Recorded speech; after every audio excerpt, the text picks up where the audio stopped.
Bienvenidos y bienvenidas a una edición más de Temas y Debates con Ricardo Sosa. 50 días para las elecciones del 28 de febrero del 2021. Continuamos explorando y conociendo las diferentes personalidades que aspiran a llegar a la Asamblea Legislativa para el periodo 2021-2024. Hay que conocer los planteamientos, las propuestas, las plataformas individuales y también la del partido político por el cual corren en esta carrera electoral.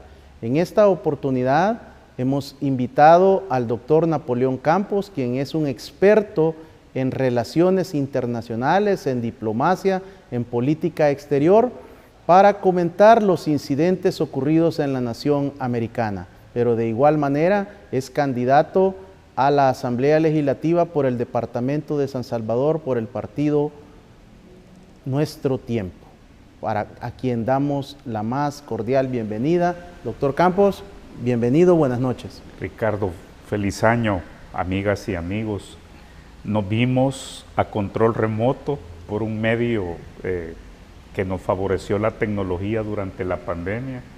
Me quedó ese buen sabor de que a pesar de las difíciles circunstancias, usted no iba a claudicar en este esfuerzo cívico, en este esfuerzo ciudadano, en su espacio de opinión y de debate, así que aquí me tiene muy contento este 8 de enero, como usted muy bien dice, sacudido por lo que todos todavía estamos sacudidos, el Día de Reyes Magos en Washington, así que aquí me tiene a la orden. Y por supuesto, doctor, el acontecimiento de lo que es la pandemia por el COVID-19, recurrimos también a su conocimiento en aquel momento en confinamiento para poder hacer un contacto y conocer cómo se estaba desarrollando las relaciones internacionales y tener un panorama también de otros aspectos en los cuales usted tiene mucha experticia. Día de Reyes, como dice usted, pero ¿qué estaba haciendo, doctor, cuando le llegan las primeras noticias? ¿Fue por redes sociales? ¿Le habló alguien? ¿Cómo se entera? Mire, yo, como se imaginará, por ser especialista de estos temas, desde el día martes estaba dándole seguimiento a la lucha, a la segunda vuelta por los 2 escaños del Senado en el estado de Georgia.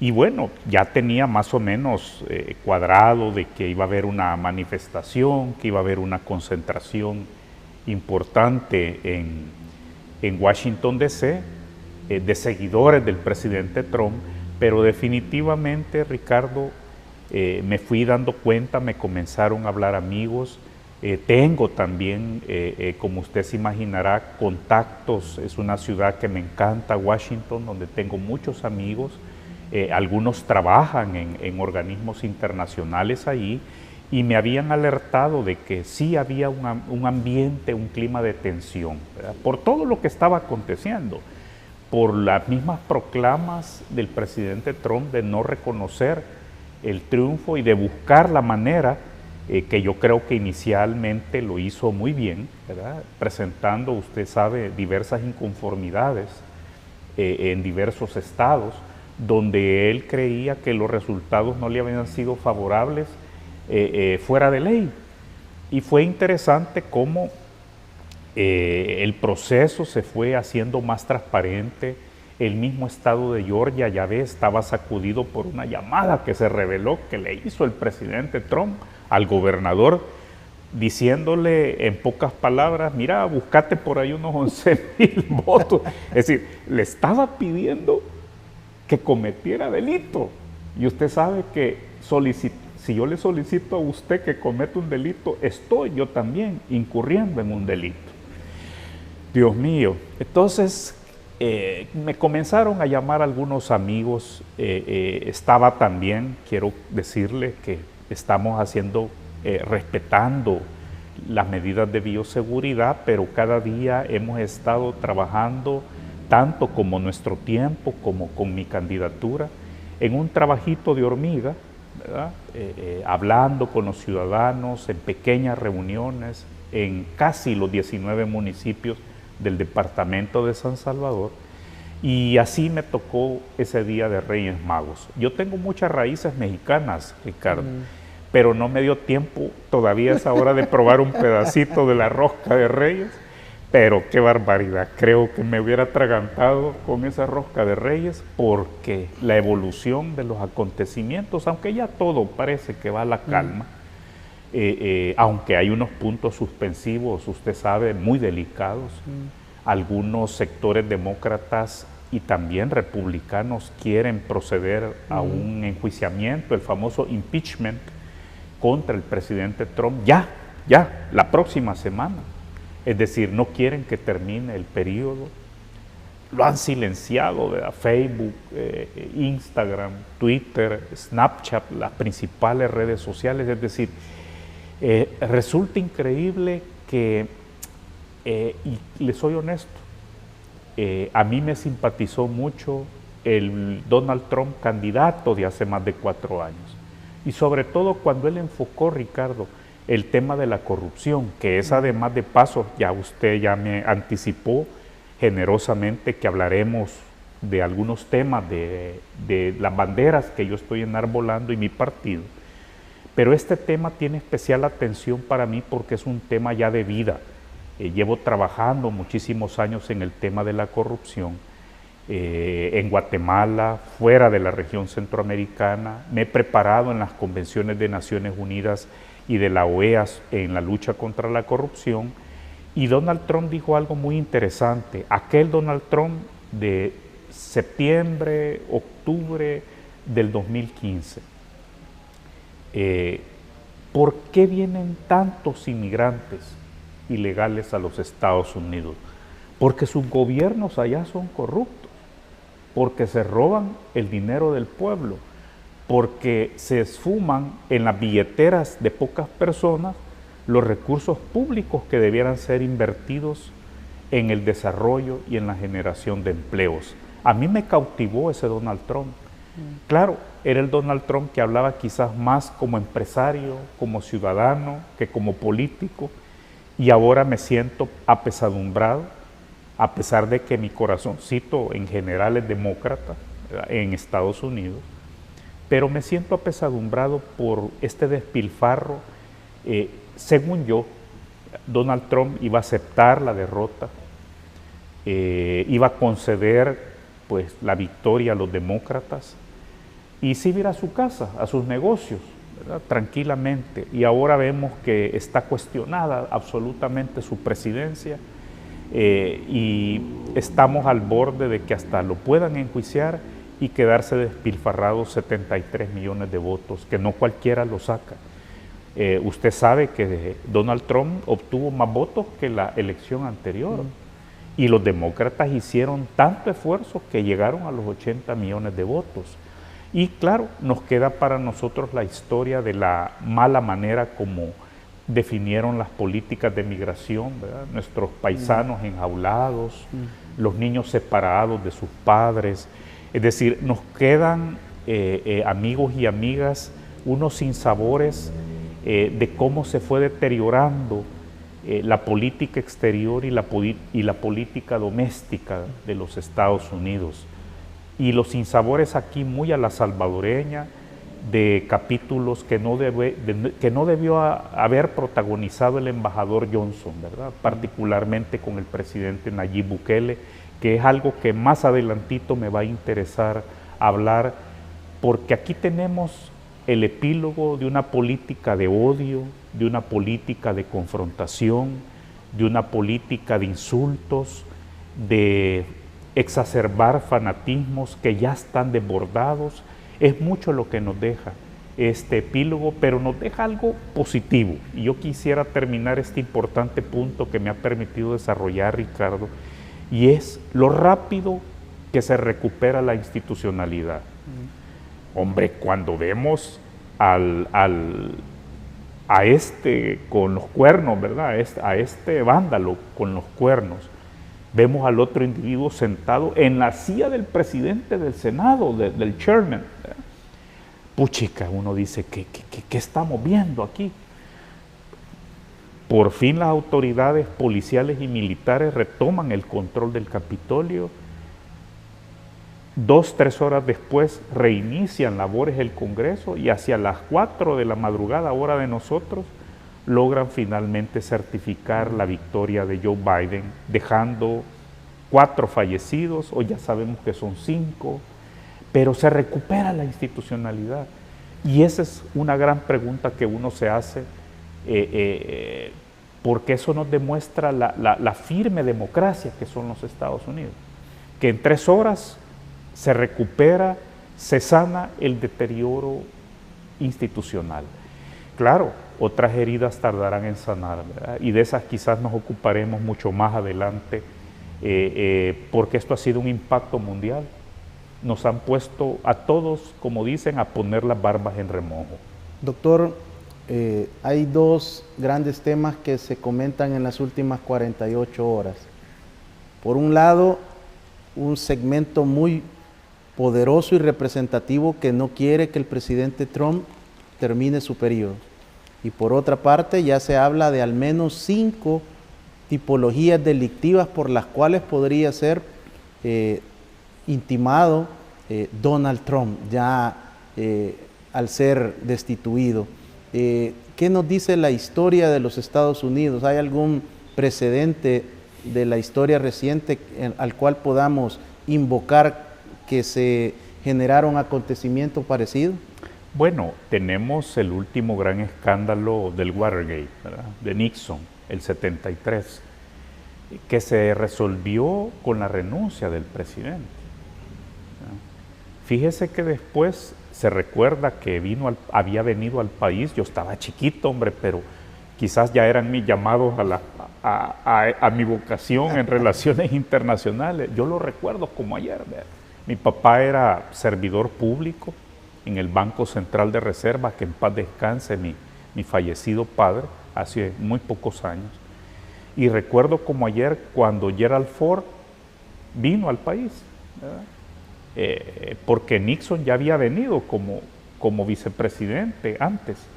Y fue un escándalo, fue otro trauma como el que estamos viviendo ahora, de ver conmocionado aquel país, el paladín de la democracia mundial, en aquel entonces, en aquella situación envuelta en un caso de espionaje, ¿verdad? Deliberadamente orquestado, como dicen ahora también, Ricardo. Mire, antes de venir esta noche con usted, estuve revisando algunos datos. Qué preocupantes. De los 90 y pico capturados, presentados ya, algunos ya están perseguidos por el FBI, 1 es nada más de Washington, D.C., el resto había llegado, ¿verdad?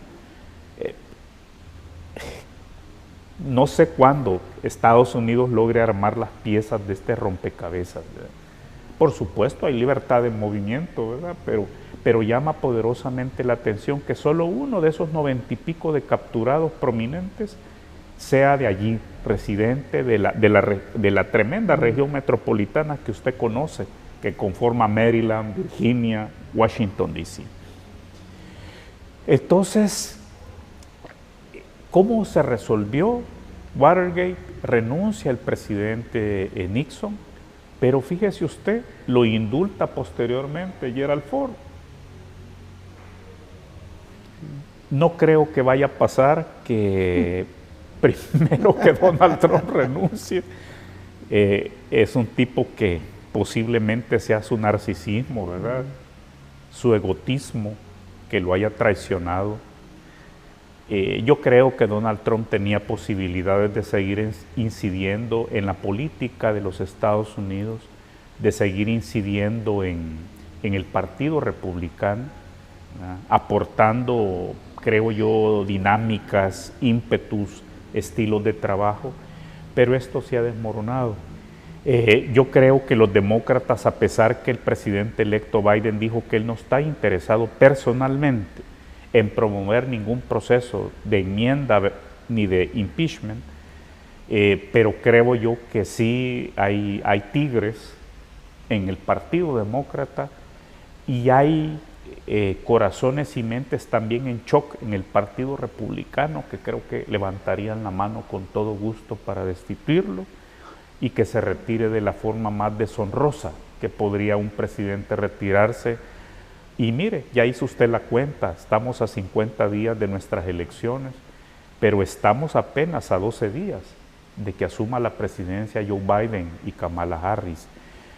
Quizás nos espera una semana próxima bastante turbulenta, ¿verdad? Y habrá que entonces poner estas barbas en remojo y qué nos deja para El Salvador, donde lamentablemente desde diversas fuentes hemos estado exacerbando también dinámicas, yo no diría políticas de odio, pero sí dinámicas de odio, Ricardo. Así que grandes lecciones. Doctor, cuando uno hace una revisión retrospectiva de la labor del presidente Trump, yo encuentro que los problemas estructurales con los cuales él recibió el gobierno de los Estados Unidos continúan sin ningún cambio y otros se exacerbaron. Pasa la historia del presidente Trump como uno de los peores presidentes de la historia. Mire, no, es muy difícil calificar así al presidente Trump. Algunos habían dicho hasta hace muy poco que el peor presidente en la historia contemporánea había sido Jimmy Carter, ¿verdad? El demócrata. ¿Se recuerda? Ya estábamos usted y yo más creciditos, ¿verdad? Yo mayor que usted, por supuesto. Yo era un bachiller, estaba estudiando en el colegio, el bachillerato, el gran escándalo de la toma de rehenes de la embajada de Estados Unidos en Teherán, en Irán. Eso sacudió también los cimientos y que fue el gran golpe de la toma del poder de los islamistas, ¿verdad? En Irán hasta la fecha, y aparecen aquellos barbudos y los ayatolas y fue un descalabro de un modelo de política exterior de Jimmy Carter basado en la defensa de los derechos humanos. Algunos todavía le reprochan que dejó caer en Nicaragua en manos de los sandinistas, ¿verdad? Y que no apoyó y se dejó seducir por cifras que no eran correctas en materia de violaciones a los derechos humanos. En fin, hay tantas y tantas asignaturas a las cuales no les hemos podido poner punto final y difícilmente lo haremos. Pero de lo que sí está claro es de que esta salida, sea la que sea, que llegue al 20 de enero y después sea procesado, que la próxima semana sea destituido por una vía rápida, porque acuérdese que ayer ya tuvo su primer impeachment, ¿verdad? Que lo ganaron los demócratas en la Cámara de Representantes, pero la mayoría del Senado lo paró, ¿verdad? Donald Trump ya fue acusado y fue vencido en juicio político en la Cámara de Representantes. Ya sufrió el primer impeachment. Entonces, creo yo que termina su capítulo en la historia de Estados Unidos. Ya está, como decimos en ciencias políticas, mi querido amigo y amigas y amigos que nos siguen por plataformas digitales y por la televisión, definitivamente Donald Trump está ya políticamente muerto. Bueno, creo que el doctor Napoleón Campos, experto en todos estos temas internacionales, electorales, diplomáticos, ha finalizado este segmento con una frase muy lapidaria. Y creo que sin duda este momento de la historia que nos corresponde a nosotros vivir, también más adelante servirá de ejemplo para futuros gobernantes de la nación americana y que continúen con ese liderazgo, con ese ejemplo que han desarrollado a través de la historia y de los siglos como un referente de democracia y de sistema de país. Al regresar conoceremos cuál es la expectativa, la plataforma legislativa, las propuestas, cuál es la experiencia y la vivencia que el doctor Napoleón Campos le ofrece a usted, amigo televidente y cibernauta, para que pueda considerarlo el 28 de febrero del 2021. Regresamos después de este corte.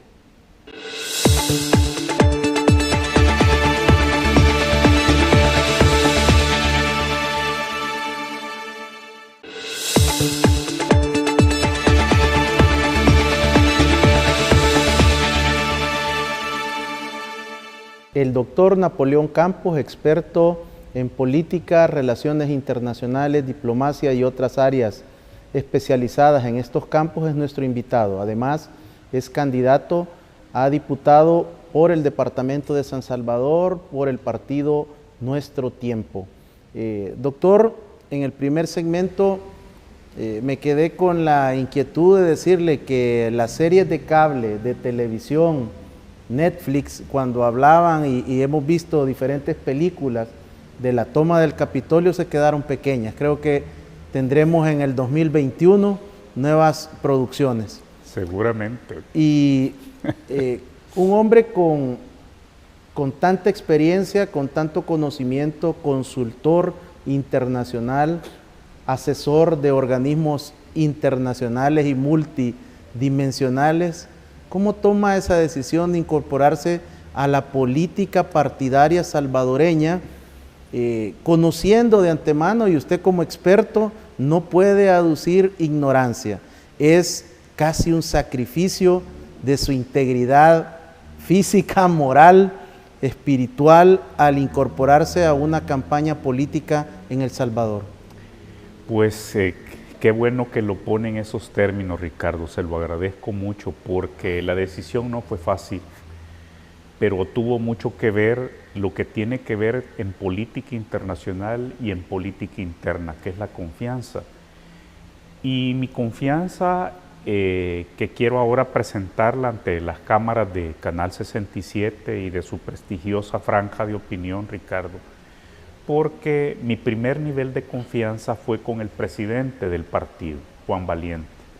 Con Juan compartimos educación, somos ambos de la misma promoción 1979 del Colegio Externado San José. Es decir, nos conocemos desde la época de los pupitres, ¿verdad? Y de los pantalones cortos, ¿verdad? Y del pants colegial. Y por tanto compartimos los valores pro vida, los valores cristianos. Tuvimos una recia formación con los guías jesuitas en términos de disciplina y rigor académico, que nos dejó una marca de por vida. Mire que 10 años después iban a ser asesinados varios de estos padres jesuitas que fueron mentores nuestros. Cuando estábamos allá como por octavo, noveno grado, era el rector del Externado San José, el padre Segundo Montes, por ejemplo, ¿verdad? Y recordamos todos que quien nos llegó a dar algunas cátedras, imagínense de qué nivel estratosférico, sobre filosofía, el mismo padre Ignacio Yacuría, ¿verdad? Entonces tuvimos una serie de mentores allí, de guías que nos han dejado marcados según las rutas de la vida que cada quien siguió. Muchos dicen que o se es político o se es sacerdote al estar estudiando con ellos. Pues aquí quizás ya convergieron las dos, ¿verdad? Con Juan Valiente y con este servidor. Juan entonces, yo con Juan había estado en mucha comunicación desde Guatemala.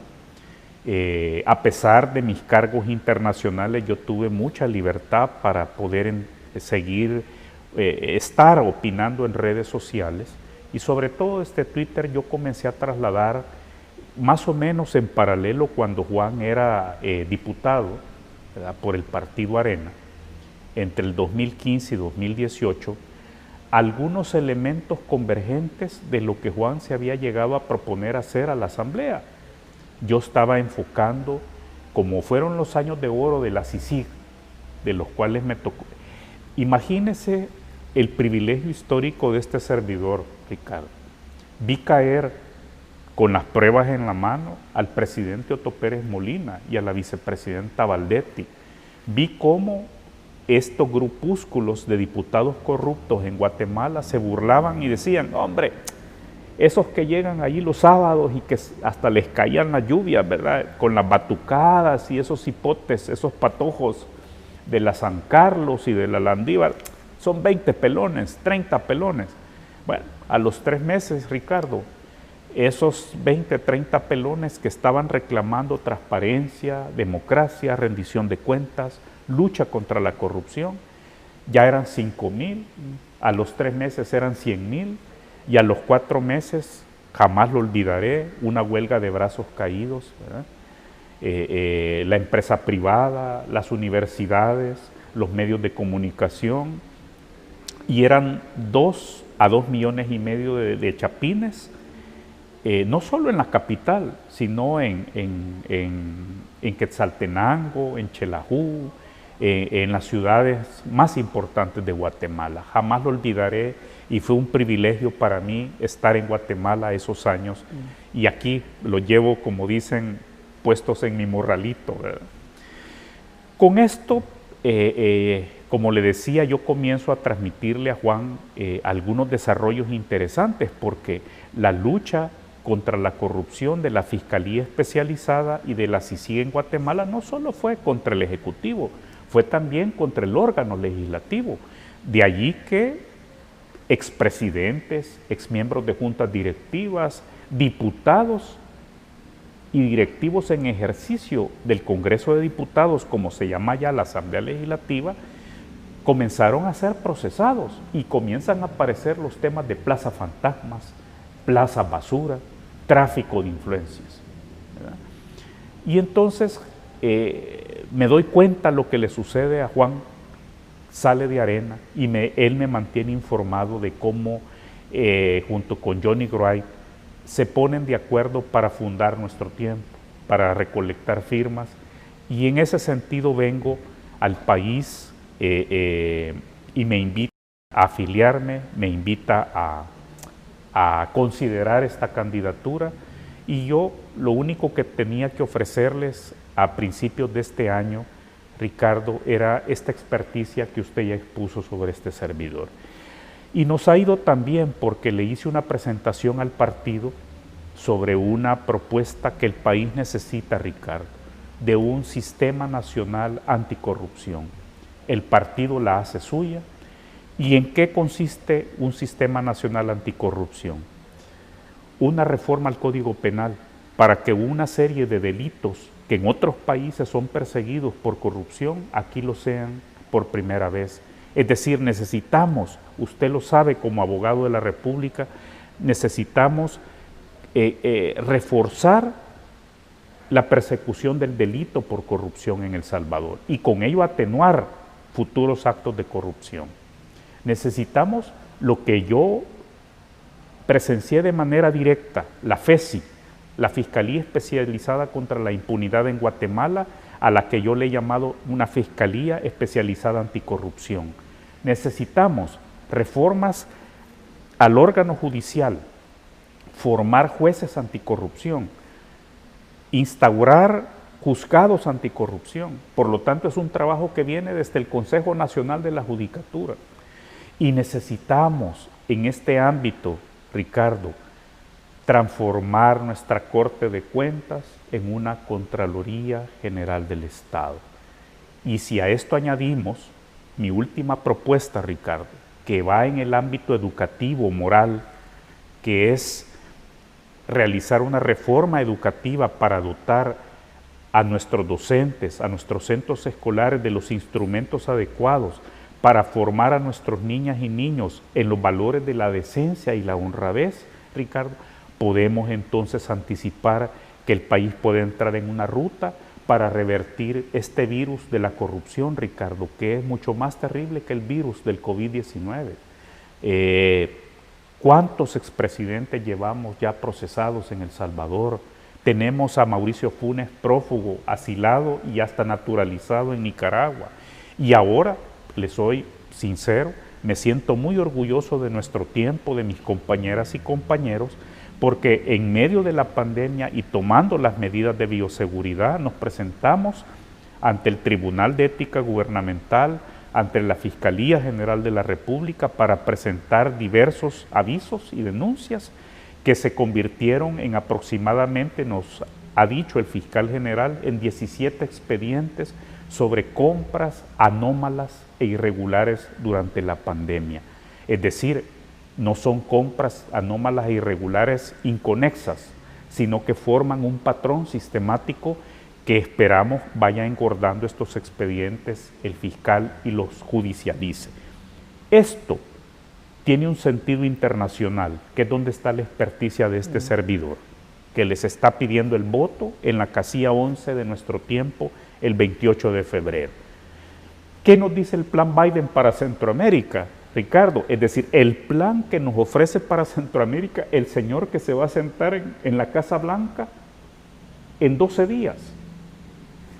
Nos dice que el eje central de la política de Estados Unidos en Centroamérica será entre el año 2021 y 2024 la lucha contra la corrupción, y que si Centroamérica y especialmente El Salvador, Guatemala y Honduras avanzamos en la lucha contra la corrupción, tendremos inversiones debidamente vigiladas por las embajadas de Estados Unidos, por la IDE, por una oficina regional anticorrupción financiada por Estados Unidos, para que se inviertan 4,000 millones de dólares, Ricardo.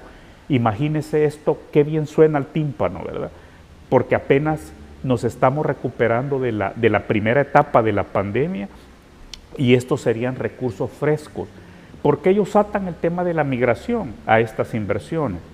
Invirtamos en el Triángulo Norte de Centroamérica, generemos empleos dignos y así evitamos que haya más migración irregular hacia Estados Unidos. Doctor, los amigos televidentes y mi persona podemos pensar, pero la experticia del invitado es las relaciones internacionales, la diplomacia, todo este mundo de las relaciones con un gran aliado estratégico y más de 3 millones de salvadoreños y salvadoreñas viviendo en la nación americana. ¿Por qué usted prioriza estos ejes o el eje central anticorrupción sobre lo que puede ser quizás un mayor aporte por su vivencia y experiencia? Porque me parece que ha llegado también el momento de dignificar la política.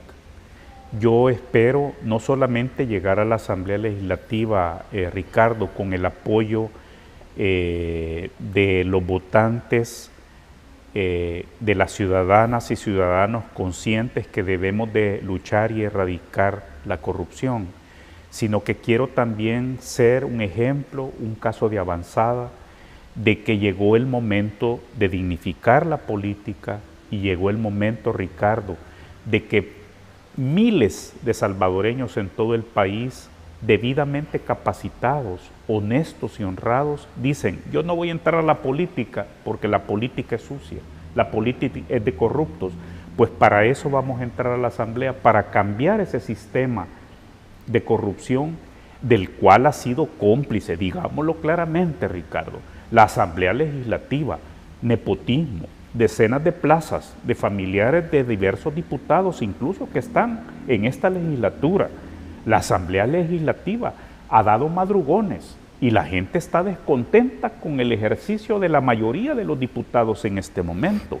Entonces, no solamente aquí se trata de restaurar la democracia que ha deteriorado el presidente Bukele y la cual deterioro que ha sido señalado claramente por los Estados Unidos y por congresistas que ahora comienzan un nuevo ejercicio legislativo teniendo posiciones prominentes, sino que también debemos de luchar para reemplazar a quienes han sido corruptos y están en la Asamblea Legislativa por nuevos rostros con propuestas y con decencia. Doctor, usted está alzando, elevando la bandera anticorrupción. Se convierte en un eje transversal de su plataforma y entiendo que la de su instituto político. Pero ¿cuáles son los controles internos que nuestro tiempo está levantando para que sus diputadas y posibles diputados no incurran en estas prácticas que ustedes están criticando? Que estamos señalando. Excelente pregunta, Ricardo. Esta es una previsión importante que hizo Juan Valiente y la Junta Directiva. Antes de que se dieran en medio de la pandemia las elecciones internas, firmamos un compromiso ético-político. y hemos prácticamente renunciado a esas, ¿cómo decirlas? A ese robo, a ese despilfarro de recursos del pueblo, como el seguro privado, el seguro médico privado, es decir, y lo tenemos, hemos firmado una carta de honor donde renunciamos a estos, entre comillas, privilegios que no son más que abusos que se han dado en la Asamblea Legislativa, diputados con 30 asesores, ¿verdad? Entonces tenemos una carta firmada, pero no solo eso, Ricardo, ya tuvimos la primera evaluación externa, porque un grupo de ONG cívicas, utilizando indicadores internacionales de transparencia, los aplicaron a cada partido político.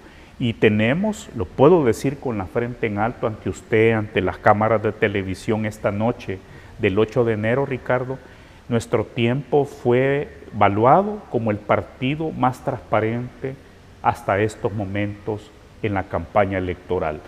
Y esperamos mantener ese estándar para adentro y hacia afuera de nuestro tiempo. Muchos partidos firman estos protocolos de ética, de anticorrupción, algunos hasta juran con la mano levantada, otros hacen diferentes rituales de compromiso.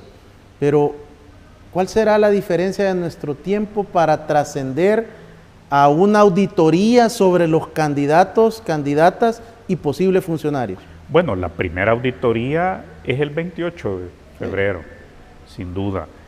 Y nosotros creemos que estamos bien encaminados. Hemos estado no solamente visitando los territorios y las comunidades con una escrupulosa medida de bioseguridad, sino que también estamos convencidos de que estamos recogiendo adecuadamente las necesidades que hay en el país. Están estas grandes necesidades que nos tienen complicados internacionalmente, que nos están llevando a sanciones internacionales, Ricardo, que yo necesito desarrollarlas más adelante, porque son de enseñanza, son de didáctica política en estos momentos. Pasadas las elecciones, viene la etapa crucial, que debemos nosotros cumplir para mostrarnos como una fuerza democrática nueva, confiable, capaz de legislar, y si legislamos bien, capaz de gobernar más adelante El Salvador. Interesante la plataforma que presenta el doctor Napoleón Campos, su eje fundamental y transversal, eje anticorrupción, con propuestas muy específicas, puntuales, sobre reformas a leyes vigentes, al Código Procesal Penal, Código Penal, y también la incorporación de nuevas tipologías delictivas y de otros instrumentos legales para asegurar esta lucha anticorrupción. Gracias por su sintonía. Regresamos después de este corte.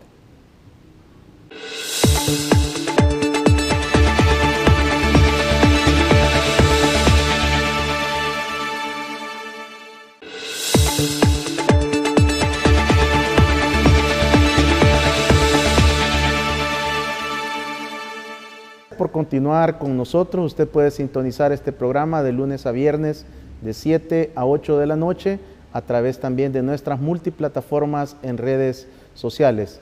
Doctor Napoleón Campos, el presidente Biden está a 12 días de recibir como presidente constitucional de los Estados Unidos de Norteamérica. Una de sus apuestas principales, y muchos analistas y expertos aseguran pues que la propuesta de plataforma sobre los inmigrantes y particularmente el TPS, hay un compromiso tanto de él como presidente electo como de su partido, que en 90 días deben de haber noticias diferentes, categóricas y contundentes. Estaremos a las puertas de un nuevo cohete soplado, de un engaño más a la comunidad latina y de inmigrantes en Estados Unidos. ¿Me deja tocar madera? Esperemos que no sea cohete soplado. Por el contrario, porque ya hubo una gran decepción, usted se recordará, en ese bienio 2014-2015, yo pasé muchos meses allá en Washington. Fui parte de un equipo internacional que estuvo colaborando con embajadores, que estuvo colaborando con las organizaciones de migrantes para empujar esta reforma migratoria.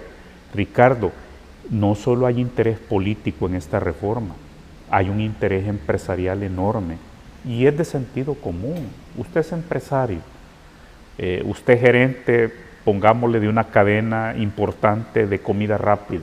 El 80% de su personal es entre mexicano, guatemalteco, hondureño, salvadoreño, 2 filipinos y así.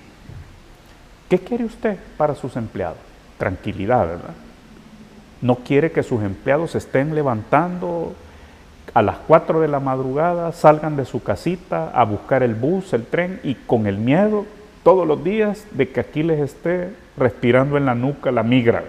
Usted quiere tranquilidad. Entonces, los sectores empresariales también tienen interés y yo por eso creo que con los sucesos del 6 de enero que siguen vigentes en Estados Unidos, creo que debe de encarar con la mayor responsabilidad esta promesa. Como usted muy bien lo dice, promesa que además, fíjese, está contenida en el plan Biden para Centroamérica. En ese plan, el presidente Biden promete además ponerle reversa a todo lo que tuvieron en contra durante la administración Trump, nuestros TPS, nuestros soñadores. Mire, fue indignante aquel momento, hombre, cuando se da la sentencia DACA a favor de nuestros soñadores y el presidente Nayib Bukele cayó, no celebró, ¿verdad? Porque estaba de amiguete con Donald Trump, ¿verdad? Y con el embajador Johnson. A mí me dolió muchísimo, porque le soy honesto, no quiero exagerar ni estoy haciendo politiquería barata. Lo sentí una traición del presidente Bukele contra nuestros 30,000 soñadores que se habían fajado presentando diversos recursos ante tribunales intermedios que terminaron en la Corte Suprema de Justicia. Si esto se da, Ricardo, ya teniendo el control del Senado, hay que decirlo, el miércoles habló por lo que pasó, ¿verdad?, en Washington, pero ganaron los demócratas esos 2 escaños, tienen ya el control del Senado y por tanto con el voto calificado, eso sí, están 50-50 y entra la vicepresidenta Harris, ¿verdad?, dado el sistema de balance de poder en Estados Unidos, con el voto calificado. Siendo así, en esos 100 días tenemos que recibir nosotros el regalo de Navidad que no recibimos este pasado 24 de diciembre. Y por eso nuestro tiempo, Ricardo, y mi persona, hemos ya expresado, y lo hago también a través de sus cámaras de televisión y ante sus plataformas digitales, de que nuestro tiempo y Napoleón Campos se han puesto a la orden del presidente Biden. Además tenemos amigos que regresan al Departamento de Estado, ¿verdad?, que se fueron durante la presidencia Trump, y nos ponemos a la orden con nuestra voluntad de diálogo y cooperación para que ese plan Biden, que combina lucha contra la corrupción, inversiones, puedan tener las condiciones de ley adecuadas para que todos lleguemos a buen término. Es más, yo le quiero exhortar al presidente Bukele que se ponga a la orden ya del presidente Biden, ya no hay reversa en esto, y le diga, mi gobierno, el gobierno de El Salvador, nos ponemos a la orden de usted para llevar a buen puerto su gobierno y el plan Biden para Centroamérica. Entonces, Ricardo, es un momento importante porque terminamos mal con el propio presidente Trump. Terminamos perdiendo la posibilidad de ser elegibles para Fomilenio 3 y perdemos un tramo de la asistencia militar para el país gracias a una cláusula contra la corrupción que incluyeron los demócratas en la Ley General de Gastos que firmó el presidente Trump el 26 de diciembre, en la que expresamente dice que ningún centavo del pueblo de los Estados Unidos va a llegar a manos de gobiernos corruptos que instrumentalizan fíjese, que instrumentalizan las Fuerzas Armadas, el Ejército. Y el presidente Bukele tiene que ser realista, sus asesores, su clan familiar que gobierna el país. ¿En qué sentido? Mire, uno de los demócratas que firmaron la carta que llegó en septiembre a las manos de Nayib Bukele, donde le hacían ver lo grave del 9 de febrero, la gravedad de haber irrumpido en la Asamblea Legislativa, que hoy lo comparan muchos con lo que ha pasado en el Capitolio, ¿verdad? Pero esto fue gravísimo acá, la invasión que hace el presidente Bukele de la Asamblea con el Ejército y con antimotines. En esa carta había, entre todas las firmas valiosas que habían allí, había una especial, que se convierte ahora en más especial, que es la firma del congresista demócrata por Nueva York, Gregory Meeks. Grábese ese nombre y grabémonos todos ese nombre, porque además es época de historia, ¿verdad?, de nuevos récords. Es el primer afroamericano que preside la poderosa comisión o comité de Relaciones Exteriores de la Cámara de Representantes. Y Gregory Meeks firmaba esa carta, era de uno de los 11 congresistas que el presidente Bukele ninguneó en septiembre y dijo, no hombre, si son unos 11 pelones, ¿verdad? Si el Congreso tiene 400 y pico de representantes, cuidado, ¿verdad? Gregory Meeks tiene claro, ¿verdad?, lo que pasa en El Salvador, tan claro lo tiene que firmó esa carta. Ahí está la firma de él, usted la puede ir a corroborar. Entonces, mire, su servidor va a poner al servicio sus conocimientos y esta misma campaña electoral, y Dios mediante, del 1 de mayo en adelante, confiando, amigas y amigos, que nos concedan su voto en la casilla 11 de nuestro tiempo, marcando sobre el rostro de este servidor. Quiero decirles que voy a poner toda esta experticia. Yo le agradezco mucho y quiero además ante estas cámaras, licenciado, valorar su aporte al país, los recursos que usted ha presentado como ciudadano responsable, sus propuestas de reforma constitucional e institucional. ¿Para qué? Para fortalecer la democracia, el Estado de Derecho. Y yo quiero también felicitarlo también por ello, y me complace que tengamos este diálogo de altura. Si de algo sirve, licenciado, aprovechando las cámaras, quiero decirles que tengo una fanpage, Napoleón Campos, San Salvador 2021, que fácilmente me pueden encontrar en Twitter, que también tengo un website, Napoleón Campos, www.napoleoncampos.org, donde pueden encontrar mis artículos publicados en revistas internacionales, en varios idiomas, y además la información más reciente. Con esto quiero demostrarles también aquí, esta noche del 8 de enero del 2020, Ricardo, que esta es una candidatura responsable y que este señor que tienen enfrente, a los 57 años de edad, a quien le tocó emigrar durante la guerra, porque joven me tocó irme fuera del país por el conflicto armado, y soy respetuoso de los acuerdos de paz, que ya vamos a cumplir 29 años, Ricardo, del 16 de enero del 92. Estoy aquí para luchar por la democracia, para luchar por el Estado de Derecho. Estoy aquí para poder dignificar la política, y estoy aquí para hacer este esfuerzo patriótico por vincular adecuadamente al país con nuestros principales amigos y aliados, no solo Estados Unidos, también la Unión Europea, Ricardo. Así que espero que me puedan tener a la orden y servirles desde el 1 de mayo próximo en la Asamblea Legislativa. Doctor, al menos desde el gobierno del expresidente Elías Antonio Saca, yo vengo escuchando la famosa frase reforma migratoria integral. Y eso está en boca de todos los políticos, pero quizás ni comprenden la dimensión a que se refieren. ¿Usted apuesta que el presidente electo Biden pueda cumplir su palabra? ¿Se la juega?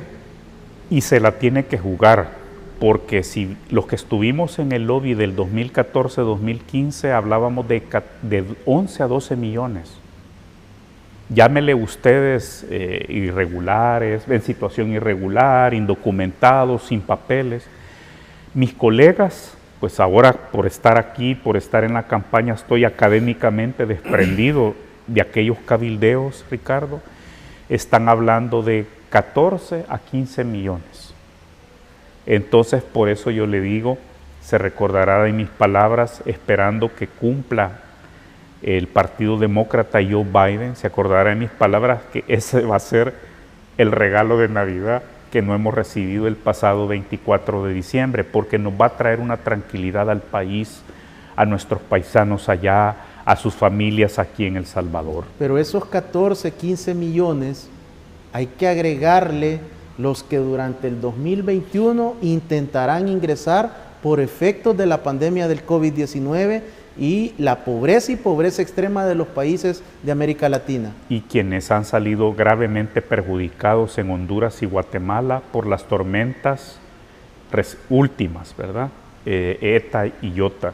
Así que los pronósticos no son halagüeños. Muchos ¿verdad? piensan que el presidente Biden va a flexibilizar las fronteras y que va a ser puertas abiertas. Va a ser puertas abiertas. No va a ser puertas abiertas, pero sí va a poner reversa a las políticas draconianas.